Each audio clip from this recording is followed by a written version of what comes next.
மந்திரிகளை வசியப்படுத்த. அரசர்கள் தலைமை பொறுப்புகளை வசியப்படுத்த அது. இது மந்திரிகளை வசியப்படுத்த.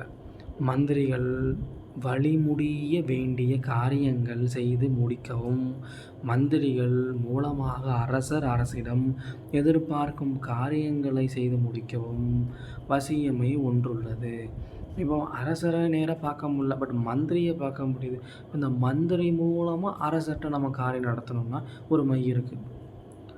பாதிரி மரத்து புல்லுருவிக்கு உத்திராட நட்சத்திரத்தில் சிவப்பு நிற பூவினை பலி கொடுத்து தீபதூபம் காட்டி நைவேத்தியம் சமர்ப்பித்து எடுத்து வர வேண்டும்.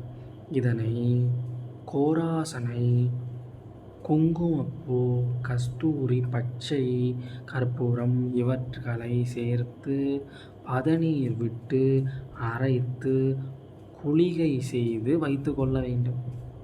தேவைப்படும் போது இந்த குளிகையை தேனில் உறைந்து நெற்றியில் திலகமிட்டு செல்ல மந்திரிகள் வசியமாவார்கள்.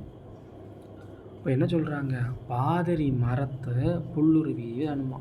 அது எப்போ எடுக்கணும், உத்திராட நட்சத்திரத்தில் எடுக்கணுமா. எடுக்கும்போது சிவப்பு நிற பூவினை பலி கொடுக்கணுமா. அப்புறம் தீபதூபம் காட்டி நைவேத்தியம் சச்சு இந்த பூவை எடுத்துகிட்டு வரணும். பாதிரி மரத்து புல்லுருவி எடுத்துகிட்டு வரணும். அதை கோரோசனை, குங்குமப்பூ, கஸ்தூரி, பச்சை கற்பூரம் இவர்களோடு சேர்த்து பதநீர் விட்டு அரைத்து குளிகை மாதிரி பண்ணி வச்சுக்கணுமா.